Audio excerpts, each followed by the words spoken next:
नमस्कार दर्शकों, आप सभी का स्वागत है दूरदर्शन के कार्यक्रम खेल जगत। दोस्तों, हम सभी जानते हैं कि हिमाचल प्रदेश का राज्य खेल वॉलीबॉल है और बीते कुछ दशकों से वॉलीबॉल ने हिमाचल प्रदेश में एक अपनी अलग सी लोकप्रियता बनाई है और साथ ही कुछ बीते दशकों से हिमाचल प्रदेश में वॉलीबॉल के खेल के स्तर को भी बहुत आगे बढ़ता देखा जा रहा है। और इसीलिए आज हमारी चर्चा का विषय है वॉलीबॉल में बढ़ता हिमाचल। और इसी खास विषय पर आज हमारे बहुत ही खास मेहमान रामेश्वर चौहान जी, जो कि राष्ट्रीय स्तर के वॉलीबॉल खिलाड़ी और साथ ही अंतर्राष्ट्रीय स्तर के रेफरी भी रह चुके हैं वॉलीबॉल के। सर, आपका बहुत बहुत स्वागत है हमारे आज के कार्यक्रम खेल जगत में। धन्यवाद रजत जी। रामेश्वर जी, अगर हम कार्यक्रम की शुरुआत करने से पहले मैं चाहूँगा कि आप हमारे दर्शकों को अपने बारे में बताएं। आखिर आप कहाँ से संबंध रखते हैं, आपके परिवार में कौन कौन है और साथ ही आपका रुझान वॉलीबॉल की तरफ कैसे बढ़ना शुरू हुआ? मेरा नाम रामेश्वर चौहान, जैसा कि आपने बताया। मैं रोहडू तहसील के शरोग गांव से संबंध रखता हूं। जी। वॉलीबॉल के प्रति रुझान बचपन से ही रहा है, क्योंकि हमारे गांव में पहले से इस खेल को बखूबी खेला जाता था और अभी भी काफ़ी बच्चे इस वॉलीबॉल को खेलते हैं। जी। 1954-57 में श्री BS चौहान हमारे गांव से वो नेशनल स्तर तक खेले हैं हिमाचल के लिए। उसके बाद श्री चमन चौहान जी खेले हैं, कौशाल चौहान जी खेले हैं, ईश्वर चौहान जी खेले हैं। उसके बाद नई पौध हम आए हैं, हम भी खेले हैं राष्ट्रीय स्तर तक और इंटरयूनिवर्सिटी लेवल तक खेले हैं। हिमाचल यूनिवर्सिटी का कैप्टन रहा हूँ अपने जब मैं खेला हूँ। जी। और मेरी प्रारंभिक जो पढ़ाई है वो गवर्नमेंट हाई स्कूल अढ़ाल में हुई है और उसके बाद कॉलेज में मैं गवर्नमेंट कॉलेज सोलन से अपनी ग्रेजुएशन पास की है। जी। और वर्तमान में मैं बिजली बोर्ड में सेक्शन ऑफिसर के पद पर कार्यरत हूँ, बोर्ड सेक्रेटरीट कुमार हाउस में। जी। तो कहीं ना कहीं जैसे आपने पहले भी बताया कि आपके गांव से काफ़ी नामी खिलाड़ी रह चुके हैं वॉलीबॉल से, तो ज़रूर आपकी जो प्रेरणा वॉलीबॉल के प्रति उन व्यक्तियों से मिली होगी, उनको देखा होगा आपने खेलते हुए, तभी आज आप इतने अच्छे खिलाड़ी और साथ ही वॉलीबॉल के लिए एक आपका अहम योगदान मिला। ये जाहिर सी बात है कि भाई आदमी किसी को देख के, किसी को फॉलो करके कुछ ना कुछ सीखता है और उनके लिए प्रेरणा रहते हैं। जी। तो जो हमारा गाँव है, छोटा गांव है, आपको पता है पहाड़ी क्षेत्र में बड़े मैदान भी नहीं होते हैं। जी। घर के सामने ही सिर्फ वॉलीबॉल के खेलने योग्य हमारा ग्राउंड है जो आज तक है और उसमें वॉलीबॉल खेला जाता है। जी। तो जैसे ही घर से निकलते हैं, कभी जब स्कूल से आके, तो हम वॉलीबॉल की वहाँ नेट लगा रहता है तो खेलते हैं। जी। इसी तरह मेरे को देख के या दूसरों को देख के मेरे छोटे ब्रदर जो है, छोटा भाई है, जी। वो भी राष्ट्रीय स्तर तक खेले हैं। आज की डेट में BSF में कार्यरत है दीनालाल चौहान जी। जी। वो पंजाब के लिए खेले हैं, पदक विजेता है नेशनल राष्ट्रीय स्तर पे। उनसे छोटे भाई है देवेंद्र चौहान, वो वर्तमान में एजुकेशन डिपार्टमेंट का स्पोर्ट्स हॉस्टल है रोड में, उसमें वॉलीबॉल कोच है। और आजकल के दिनों में वो बेंगलोर में Indian volleyball senior main team के साथ वो असिस्टेंट कोच के तौर पे कोचिंग कैंप में काम कर रहे हैं। तो फैमिली में वॉलीबॉल खेला जाता है, पहले बड़ों से देख के सीखा, फिर कॉलेज में भी कुछ हमारे सीनियर प्लेयर्स थे उनको देख के भी सीखा।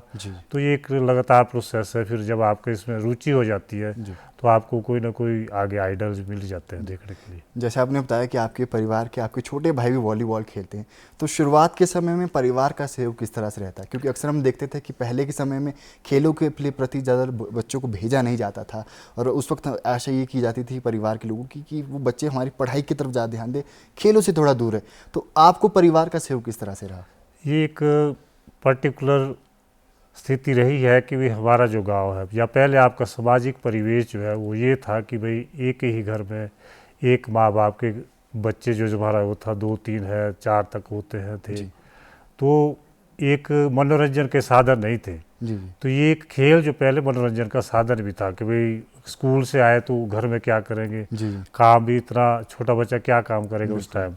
तो हमारे को खेल का ग्राउंड नज़दीक था तो खेल की तरफ नेचुरली चले जाते थे। तो घर वालों का सहयोग, जब हम बड़ी क्लास में आए थोड़े, जब खेलने के लिए बाहर जाना पड़ता है तो खर्चे उठाना पड़ता है, आपको पता है आज की डेट में तो और भी बहुत खर्चा होता है। तो उस टाइम भी अब आपको खेलने जाना कहीं तो खर्चा तो रहता ही है।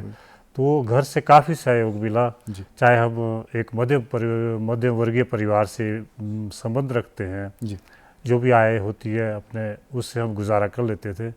तो हमारा को घर से बहुत अच्छा सहयोग मिला। और क्योंकि फैमिली में पहले से भी खेले थे खेलते रहे हैं। जी जी तो ये ऐसी कोई परेशानी वाली बात नहीं है कि घर से सपोर्ट ना मिले इस चीज़ के लिए। जी। रामवंशी जी, अगर हम बात करें हिमाचल प्रदेश की, तो वर्तमान में आप हिमाचल प्रदेश में वॉलीबॉल को किस तरह से देखते हैं, और वर्तमान में वॉलीबॉल के स्तर किस तरह से हमारे हिमाचल प्रदेश में खेला जाता है, और किस स्तर पे हमारे हिमाचल प्रदेश के खिलाड़ी आज के समय में खेल रहे हैं? जब मैं बात करूं वॉलीबॉल के स्तर की हिमाचल में, जी जी जो बहुत शुरू की बात 54 जैसे मैं बताया 60 70 तक 80 तक हमारा बहुत अच्छा स्तर रहा है जी नेशनल लेवल पे। उसके बाद थोड़ा हमारे स्तर पे गिरावट आई। गिरावट इसलिए आई क्योंकि दूसरे राज्यों में दूसरी जगह खेल का स्तर ऊंचा आया। जी हमारा जो यहाँ पर खेलने का तरीका है या जो खेलने के साधन है वो बहुत सीमित है। ग्राउंड नहीं है, फैसिलिटीज़ नहीं है। दूसरे राज्यों में ये फैसिलिटीज़, ये जो सुविधाएं हैं, ये पहले विकसित हो गई थी और पहले से वहाँ पर अच्छी तरह से वॉलीबॉल को प्रमोट किया गया है। जी आज की डेट में भी हमारे पास अब वॉलीबॉल के स्कूल लेवल के 3 हॉस्टल है। जी आपका रोडू में हॉस्टल है, मतियाला में हॉस्टल है और जुब्बल में लड़कियों के लिए हॉस्टल है, जहाँ पर सिर्फ वॉलीबॉल के लिए डेडिकेटेड है वो। जी और इसी तरह अपने खेल विभाग है, खेल विभाग का ऊना में हॉस्टल चलता है। इसी तरह साई धर्मशाला में सेंटर ऑफ एक्सीलेंसी नाम से जो पहले स्पोर्ट्स हॉस्टल हुआ करते थे, वो सेंटर ऑफ एक्सीलेंस में परिवर्तित कर दिए। यानी कि वहाँ पर अब सिर्फ हिमाचल के ही बच्चे नहीं, पूरे इंडिया के अच्छे अच्छे बच्चे चुन के वहाँ पर आते हैं, वहाँ पर ट्रेनिंग लेते हैं। जी तो वो सिर्फ लड़कियों के लिए डेडिकेटेड हॉस्टल है। जी पर हमारे पास प्रॉब्लम थोड़ा ये है कि भाई जैसा मैं बताया स्कूल के हॉस्टल है, बच्चे स्कूल में आप कभी 8वीं या 9वीं में बड़े बड़े बच्चे आ जाते हैं, तो वहाँ से 10वीं 12वीं तक 3 साल, कोई 2 साल, मैक्सिमम 3 साल बच्चा स्पोर्ट्स हॉस्टल में रहता है। जी तो वो उस टाइम खेल की बारीकियाँ सीखता है। जी एक्चुअली जब उसको पॉलिश करना होता है, जब उसको अपने खेल में एक्चुअली कोचिंग की और उसकी सुधार की ज़रूरत है, उसके लिए हमारे पास फिर कॉलेज स्तर का या उसके बाद के लिए हमारे पास खेल की हॉस्टल की सुविधाएं नहीं है। जी तो एजुकेशन डिपार्टमेंट सिर्फ आपका जो ऊना हॉस्टल है वही एक हॉस्टल है जहाँ पर आपका कॉलेज स्तर के लिए भी, कॉलेज तक मतलब स्कूल स्तर से कॉलेज स्तर के लिए बच्चे वहाँ पर रह सकते हैं, खेल सकते हैं। पर वो लिमिटेड बच्चों के लिए ही है, मतलब आप 12 या 16 बच्चे खेल सकते हैं। जी जबकि अब 3 हॉस्टल में बताया आपको स्कूल हॉस्टल है, तो वहाँ से 16 बच्चे या 20 बच्चे अगर साल के निकलते हैं तो जी उनके लिए आगे कहीं प्लेटफॉर्म नहीं है जी कि जहाँ पर वो अपनी इस गेम को कंटिन्यू कर पाए। जी तो वो कई बच्चे फिर चंडीगढ़ चले जाते, कहीं कहीं चले जाते, तो उससे फिर वो जो कोचिंग का लेवल है, उनका जो खेलने का स्तर है, उसमें फिर जो एक निरंतरता होनी चाहिए कोचिंग की, उसकी वो नहीं रह पाती है। तो इसलिए हमारा थोड़ा स्तर जो है, उन बच्चों को जो लगातार कोचिंग नहीं मिल रही है उसकी वजह से वो परफॉर्म नहीं कर पाते हैं।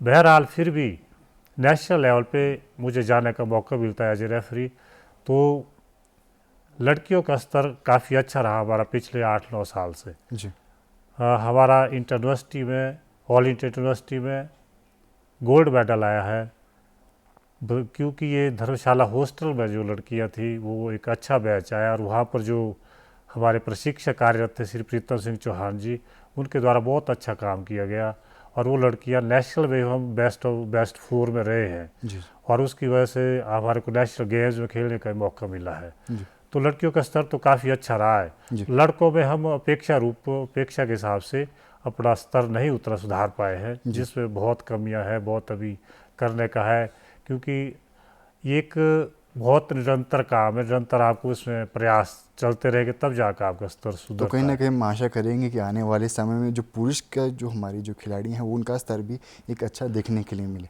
जब हर तरफ से प्रयास होंगे तो जी हम अच्छे परिणाम का भी ज़रूर अचीव करेंगे। जी सर, अगर हम बात करें वॉलीबॉल के नियम की, तो वॉलीबॉल के नियम किस तरह के रहते हैं और इसका जो कोर्ट है वो किस तरह का रहता है? अक्सर हम हिमाचल प्रदेश में देखते हैं कि आउटडोर भी वॉलीबॉल खेला जाता है, इंडोर भी वॉलीबॉल खेला जाता है, तो क्या इन दोनों के नियम में अंतर रहता है कि ये सेम ही रहते हैं? वॉलीबॉल जो वास्तव में वो इंडोर खेल है, जी आउटडोर ये खेला नहीं जाता है। जी ये सिर्फ इंडोर खेल है। जो ओलंपिक स्तर पे या आप कहीं भी बाहर देखेंगे, आप बड़े जो आयोजन होते हैं वो सिर्फ इंडोर गेम होते हैं। जी जी अब हमारे देश में हर जगह पर आउटडोर ही खेला जाता है। बहुत कम प्लेयर्स हैं जिनको इंडोर खेलने की फैसिलिटीज मिलती है। बहुत बड़ी बड़ी टीमें हैं उनको भी आप इंडोर खेलने की प्रैक्टिस जो हम रोज़ करते हैं उनको फैसिलिटीज़ नहीं मिलती है, वो भी आउटडोर ही प्रैक्टिस करते हैं। जी पर जहाँ तक नियम की बात है, नियम वॉलीबॉल के एक ही है, चाहे आउटडोर है चाहे इंडोर है। है। इंडोर में जो नियम है वो सिर्फ मैं जैसा कि बताया वॉलीबॉल इंडोर गेम है, तो नेचुरली नियम भी उस हिसाब से बना है, पर वो आउटडोर में उसी ही तरह से लागू किए जाते हैं। जी सर, जैसे कि अगर किसी बच्चे को, हम अक्सर कहा जाता है कि अगर शुरुआत से एक बच्चे को अच्छी प्रशिक्षण, एक अच्छी ट्रेनिंग दी जाए तो वो आगे चल के एक अच्छा खिलाड़ी बन सकता है। तो आपके नज़रिए में अगर किसी बच्चे को वॉलीबॉल सीखना है और उसको आगे चल कर अपना करियर बनाना है, तो एक परफेक्ट एज क्या रहेगी उसे वॉलीबॉल सीखने के लिए? जैसे कि मैं बताया, हमारे का जो वॉलीबॉल खेलने की शुरुआत हुई हमारी हुई गांव में, जी एक दूसरे को देख के गाँव से सीखे हैं। तो आज की डेट में 80s के बाद 90s में खासकर एक हॉस्टल का प्रचलन शुरू हुआ, जो आपके स्पोर्ट्स हॉस्टल है। अब तो हर गेम के हॉस्टल है, तो वॉलीबॉल के भी हॉस्टल जैसे मैं बताया, तो वहाँ पर ट्रायल होते हैं। अभी भी आजकल आपकी जानकारी के लिए बता दूं, आज से ही शायद रोड हॉस्टल में, स्पोर्ट्स हॉस्टल में वॉलीबॉल के ट्रायल हुए हैं। जी और 2 दिन बाद मतियाना में भी एक हॉस्टल है, मैं जी बताना भूल गया था, वहाँ भी बॉयज़ के लिए हॉस्टल है वॉलीबॉल के लिए। जी लड़कियों का हॉस्टल है जो जुब्बल में है, वहाँ पर 3 दिन बाद ट्रायल है। तो हर साल ये जो आपका उरला में स्पोर्ट्स हॉस्टल है, वहाँ के भी ट्रायल है 7-8 तारीख को शायद, कुछ ऐसे हैं। तो हर साल वहाँ पर जितनी भी वैकेंसी आती रहती है वहाँ पर ट्रायल कराए जाते हैं। जी तो जो भी इच्छुक है, नेचुरली स्कूल से ही छोटी एज से ही आप खेलेंगे तो अच्छा आप को इम्प्रूव करेंगे, अच्छा अचीव करेंगे, तो वहाँ पर ट्रायल में शरीक हो सकते हैं। जो उनकी रिक्वायरमेंट है उस हिसाब से आपको अपने को तैयार करना पड़ता है। और जो स्टेट में बेस्ट होते हैं वो वहाँ पर लेते हैं, उनको रहने सहने की वहाँ पर फैसिलिटी है, स्कूल नज़दीक है, कॉलेज नज़दीक रहते हैं, तो हर चीज़ की कोचेज़, परमानेंट प्रोफेशनल कोचेज़ वहाँ पर है, तो उनके लिए ग्रो अप करने की अच्छी फैसिलिटीज़ है। जी। मैं एक बार फिर से चाहूँगा कि आप हमारे दर्शकों को जो वॉलीबॉल के इंस्टीट्यूट है, खासतौर पे जो अन्य गेम से रिलेटेड जो इंस्टीट्यूट है जहाँ पे बच्चे वॉलीबॉल की ट्रेनिंग ले सकते हैं हमारे पूरे हिमाचल में, ना केवल शिमला और पूरे हिमाचल जो क्षेत्र है, उसके बारे में थोड़ा हमारे दर्शकों को बताएं। जो ये हॉस्टल है, एक रोडू हॉस्टल रोडू में है, जो शिमला क्षेत्र के लिए दूसरा मतियाना में है, जी और एक धर्मशाला में लड़कियों के लिए है, जुब्बल में लड़कियों के लिए है, ऊना में लड़कों के लिए है। तो ये 5-6 हॉस्टल्स है जहाँ पर, अब धर्मशाला में जो हॉस्टल है वहाँ पर मैं बताया पूरी इंडिया से चुने हुए बच्चे जी आते हैं, क्योंकि साई का सेंटर है वो सेंट्रल गवर्नमेंट का। जी जी तो उनकी कुछ स्कीम चली है, एक्सेलेंसी करके सेंटर है। पहले बिलासपुर में भी एक हॉस्टल होता था साई का लड़कों के लिए, जी जी पर वो अब से वॉलीबॉल हटा दिया गया, वॉलीबॉल अब वहाँ नहीं है, लड़कियों के लिए सिर्फ धर्मशाला में है। तो जो भी इच्छुक है वो वहाँ जा सकते हैं, अपने ट्रायल की जब डेट आती है, हर साल वहाँ ट्रायल किए जाते हैं, जी तो वहाँ से आप शुरू कर सकते हैं। जी। रामेश्वर जी, अगर हम बात करें महिलाओं की, तो महिला वॉलीबॉल के लिए कितनी आकर्षित रहती हैं और वॉलीबॉल में कितनी भागीदारी रहती है हिमाचल प्रदेश की अगर हम बात करें, और वर्तमान में वॉलीबॉल की जो महिला जो टीम है उसका क्या स्तर देखने के लिए मिलता है?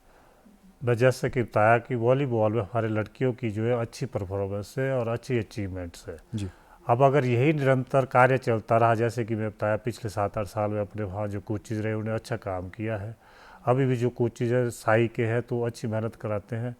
अब अगर यही स्टफ आते रहे तो अच्छी हमारी पोजीशन रहेगी। और जुब्बल हॉस्टल है, थोड़ा वही बात बोल रहा हूँ, जुब्बल हॉस्टल से अच्छे अच्छे प्लेयर निकलते रहे हैं, जी जी पर प्रॉब्लम वही है कि वो आपका 10+2 तक है। जी उसके बाद वो मैक्सिमम लड़ी, अगर आप इंटरवर्सिटी की बात करेंगे या सीनियर नेशनल जैसे मैं बताया जाता रहता हूँ, तो वहाँ पर आप पंजाब की टीम देखेंगे, हरियाणा की टीम देखेंगे, चंडीगढ़ की टीम देखेंगे, मैक्सिमम लड़कियाँ जुब्बल हॉस्टल से निकली हुई यानी कि हिमाचल की लड़कियाँ जी खेलती है। वो इसलिए जाना पड़ता है क्योंकि वो वहाँ पर उनको फ्री में आपको कॉलेज में आपको फैसिलिटी देती है, उनको कोई फीस नहीं लगती है, रहना सहना उनका जैसे यहाँ हॉस्टल में, उसी तरह उन्होंने वहाँ स्पोर्ट्स विंग खोल रखे हैं उन कॉलेज में, उन यूनिवर्सिटीज़ में। तो अब वहाँ से जैसे इस जुबल हॉस्टल से निकलती है वहाँ पर उनको ले जाते हैं, इसलिए वहाँ की इंटरवर्सिटी उन यूनिवर्सिटीज़ के लिए खेलती है, बाद में नेशनल में वहाँ से आती है। अगर यही फैसिलिटीज़ यहाँ पर बढ़ाई जाए, ये लड़कियाँ बाहर नहीं जाएगी, तो हमारा स्तर और अच्छा हो सकता है, तो खासकर कहीं ना लड़कियों के कहीं हम लेवल में। उम्मीद करेंगे कि हिमाचल में भी आने वाले समय में इस तरह की जो फैसिलिटीज़ हैं, वो महिला हो चाहे पुरुष टीम हो, उन्हें ये दी जाए ताकि वो हिमाचल में रहकर हिमाचल के लिए प्रतिनिधित्व कर सके और हिमाचल का नाम रोशन कर सके। अब रामेश्वर जी, जैसे हम जानते हैं कि आप एक अंतर्राष्ट्रीय रेफरी भी रह चुके हैं, तो वॉलीबॉल से एक रेफरी का सफ़र किस तरह से रहा, और एक वॉलीबॉल से अगर किसी को रेफरी में अपना करियर बनाना है, भविष्य बनाना है, तो कैसे बना सकता है? मैं 89 में हम बिजली बोर्ड में लगे, 1989 में यहाँ पर बिजली बोर्ड में वॉलीबॉल, कबड्डी, हॉकी, फुटबॉल वगैरह की टीम्स तैयार की गई थी। जी। तो हम 89 में बहुत अच्छी टीम रही हमारे यहाँ पर, स्टेट चैम्पियंस रहे हमारे पास। देवेंद्र कंवर जैसे अच्छे जो उस टाइम के टॉप के प्लेयर थे हिमाचल के, वो हमारी टीम के प्लेयर थे। कल्याण पापटा जो एजुकेशन डिपार्टमेंट, तो अच्छे प्लेयर हमारे पास थे उस टाइम। तो 1995 में मैं कोचिंग कोर्स का 1 साल का डिप्लोमा ना इस पटियाला से किया, तो मैं कोचिंग में की। और उसी साल 95 में जम्मू नेशनल में मैंने नेशनल रेफरी का एग्ज़ाम दिया। जी। तो उसके बाद रेफरी एग्ज़ाम पास करके मेरे को राष्ट्रीय स्तर पे उस टाइम एकदम मौका नहीं मिला, पर 2007 से 2006 से मैं लगातार राष्ट्रीय स्तर पर अपनी ऑफिशिएटिंग करता रहा हूँ, मुझे मौका मिला है। और 2009 में मैंने अंतर्राष्ट्रीय रेफरी का कोर्स बहरीन से किया है। जी। तो उसके बाद मुझे 2011 में जूनियर एशियन चैम्पियनशिप तेहरान में हुई थी, उसमें जाने का मौका मिला। सैफ गेम्स हुई थी, उसके बाद एशियन गेम्स 2018 में मैं रेफरी रहा हूँ। ओलंपिक क्वालिफिकेशन, टोक्यो ओलंपिक के लिए क्वालिफिकेशन ABC का जो टूर्नामेंट होता है, उसमें मेरे को मौका मिला है। कई अंतर्राष्ट्रीय जगह पे जाने का मुझे मौका मिला है। तो जहाँ तक बात है कि किस तरह आपका इसमें आने का आपको चांस है, तो पहले आप स्टेट लेवल पे आपके एग्ज़ाम होते हैं। जी। जो भी वॉलीबॉल से जुड़ना चाहता है, जो भी, क्योंकि आप जो वॉलीबॉल में एज ए प्लेयर किसी सीमा तक, किसी आयु तक ही इसको खेल पाते हैं। जी। जी। कि ऐसा नहीं है कि आप बड़ी लंबी आयु तक इस गेम को खेल पाते हैं, क्योंकि इसकी फिजिकल रिक्वायरमेंट्स बहुत है। जी। ये दूसरी गेमों की तरह नहीं है, खासकर क्रिकेट या कोई दूसरी गेम है कि आप काफ़ी लंबा खेलेंगे। तो इसलिए जो भी प्लेयर इसमें रुचि रखते हैं, वॉलीबॉल से जुड़े रहते हैं, वो या तो कोचिंग साइड जाते हैं या फिर आपकी ऑफिशिएटिंग साइड में जुड़ आते हैं, ताकि वो वॉलीबॉल से जुड़े रहें। तो इससे पहले स्टेट में एग्ज़ाम होते हैं, फिर नेशनल लेवल पे एग्ज़ाम होते हैं। हर साल जब सीनियर नेशनल होते हैं या सीनियर नेशनल के बाद वो एग्ज़ाम कराते हैं, तो वहाँ पर अपीयर हो सकते हैं, वहाँ पर एग्ज़ाम क्वालिफाई करेंगे। तो फिर उसके बाद जो नेशनल चैम्पियनशिप होती है, आपकी स्टेट चैम्पियनशिप होती है, वहाँ पे आपको मेरिट के आधार पर, आपकी जो परफॉर्मेंस होती है उसके आधार पर आपको मौके दिए जाते हैं। फिर आपको जो एज लिमिट है, इसमें आप 41 ईयर्स कंप्लीट नहीं होने चाहिए, तो आपको अंतर्राष्ट्रीय स्तर पे भी आप अपना एग्ज़ाम दे सकते हैं, तो अंतर्राष्ट्रीय रेफरी आप बन सकते हैं। तो कहीं ना कहीं अगर किसी व्यक्ति को वॉलीबॉल में अपना करियर बनाना है, तो ज़रूरी नहीं कि वो केवल अपना एज अ स्पोर्ट्स ही प्लेयर ही अपने आप को करियर बना सकता है। अगर वो साथ ही साथ एक रेफरी को भी के थ्रू भी अपना करियर बना सकता है, ताकि वो इस खेल से जुड़ा रहे। एज ए प्लेयर, जो प्लेयर खेला होगा उसको थोड़ा आपको वॉलीबॉल के जो रूल्स है, बारीकियाँ, उसको पहले से नॉलेज रहे। पर कई हमने रेफरी ऐसे भी देखे जिन्होंने ज़्यादा वॉलीबॉल नहीं खेला है, जी। थोड़ा बहुत कॉलेज स्तर पे ही खेला है, पर वो अच्छे रेफरी साबित हुए हैं। जी। तो ज़रूरी नहीं कि अच्छा प्लेयर होगा वही अच्छा रेफरी होगा, या जिसको, इसमें सिर्फ आपकी थोड़ा मेहनत की बात है, जी। आपको स्टडी की बात है, क्योंकि रूल्स है, रूल्स के आपको थॉरो नॉलेज चाहिए। आपका जो डिसीज़न है वो इन स्प्लिट सेकंड में आपको वहाँ डिसीज़न देना है। जी। फंस गए, कुछ आपसे पूछ लिया तो उसको एक्सप्लेन करना आना चाहिए। तो ये सारी चीज़ें आ जाती है, पर आपका इंटरेस्ट होना चाहिए। और इसमें काफ़ी मौके आप इंटरेस्ट है। अब तो इसको प्रोफेशनली तौर पे जो कुछ नहीं करते, सिर्फ ऑफिशिएटिंग ही करते हैं, जी। जिनको तनख्वाह तक दी जाती है अंतर्राष्ट्रीय स्तर पे, ऐसे जैसे जो ओलंपिक लेवल के रेफरी है, जी। जी। वो हमारे से अंतर्राष्ट्रीय लेवल से भी एक ऊपर स्तर का है, उसको जी। FIB रेफरी बोलते हैं। जी। यहाँ अभी तक इंडिया में सिर्फ एक ही रेफरी आज की डेट में, वो गुजरात से है। जी। तो इसमें काफ़ी चांस है, तो उसके लिए मेहनत की तो नेचुरली ज़रूरत हर जगह है। जी। रामेश जी, अक्सर जब भी वॉलीबॉल की बात की जाती है तो एक हाइट बहुत ज़्यादा मैटर करती है। जो लंबे कद का खिलाड़ी होता है उसे ज़्यादा प्रायोरिटी दी जाती है, पर किसी के अंदर जो छोटे कद का खिलाड़ी है उसे भी वॉलीबॉल से प्रेम रहता है, उसे भी वॉलीबॉल खेलना है। तो क्या केवल लंबे कद का खिलाड़ी ही वॉलीबॉल प्लेयर बन सकता है, क्या छोटे कद का खिलाड़ी भी इस पर अपना भविष्य बना सकता है? पहले जो गेम खेली जाती थी, इतनी स्पेशलाइजेशन नहीं थी। पोजीशन जो है वॉलीबॉल की, जो पोजीशन है, जैसे ब्लॉकर है, अटैकर है, पीछे एक डिफेंडर है जिसको आज की डेट में लिबरो खेलता है, जिसको डिफेंस पे ही काम आता है। तो ये चीज़ें पहले नहीं थी, ये प्रोफेशनलिज्म इतना पोजीशन वाइज नहीं था। आज की डेट में थोड़ा ये आ गया है और अब दोबारा शायद अब ऑलराउंडर टाइप खेलते हैं काफ़ी इसमें। तो जब आपको, क्योंकि वॉलीबॉल गेम है ये नेट के ऊपर ही खेली जाती है, जी तो नेट के ऊपर कोई लिमिट नहीं, कितने ऊपर आप जाओ उसके कोई फाउल नहीं है। जी तो नेचुरली जितने आपके पास हाइट रहेगी आपकी रीच उतनी ज़्यादा होगी। तो जैसे मैं आपको बताऊं कि रशिया का सबसे लंबा प्लेयर वर्ल्ड में पहले था 2 मीटर 18 सेंटीमीटर, आज की डेट में 2 मीटर 20 सेंटीमीटर का एक प्लेयर आ गया है। जी तो इतनी इतनी हाइट की चीज़, उनकी एवरेज हाइट ही जो है 6.5 फुट से ऊपर रहती है। जी तो इसलिए वो टीमों का अंतर्राष्ट्रीय स्तर पे बहुत दबदबा है। और रशिया हुआ, अमेरिका हुआ, हालांकि जापान के पास इतनी हाइट नहीं है पर फिर भी वो टीमें अच्छी खेलती है। पर हाइट का बहुत एडवांटेज है। जी जहाँ तक आपने बताया कि जो छोटे कद के खिलाड़ी है उनके लिए क्या इसमें वो है, एजिलिटी जो भी रिक्वायरमेंट है, एक प्री रिक्विजिट जो है वो बहुत रहती है अपने वॉलीबॉल के एज ए प्लेयर के लिए। तो उसमें हाइट तो है ही है, प्री रिक्विजिट है ही है, पर दूसरी भी आपकी जो स्ट्रेंथ है, स्टेमिना है, एंड्योरेंस है, ये चीज़ें जो चाहिए। तो जो एक पर्टिकुलर पोजीशन है, जो बात करते हैं अब एक लीबरो की, जी जी तो लीबरो के लिए उतनी ज़्यादा हाइट की रिक्वायरमेंट नहीं रहती है। जी जितने भी आप अगर अंतर्राष्ट्रीय स्तर की टीमें देखेगी जो तो बहुत बड़ी बड़ी टीम, उनमें तो लीबरो भी 6-6 फुट से लंबे होते हैं, ऐसा नहीं है। पर ये छोटे थोड़ा है, अगर 5.5 फुट का भी है तो भी वो खेल सकता है। ऐसा नहीं है कि वो छोटा कद का आदमी खेल ही नहीं सकता है। जी। तो कहीं ना कहीं अगर छोटे कद का खिलाड़ी है वो भी इसे खेल सकता है, हाइट ज़रूरी नहीं कि लंबा हाइट होना ही ज़रूरी है तभी वो इस खेल में जुड़ सकता है। सभी खेल सकते हैं, जी। ऐसा नहीं है, पर आपके लिए पोजीशन तो है एक, जी पर उसमें चांसेस फिर एक ही प्लेयर खेलेगा, 2 ही प्लेयर खेलेंगे टीम में। अगर ज़्यादा हाइट वाले हैं तो उनकी चांसेस ज़्यादा रहते हैं।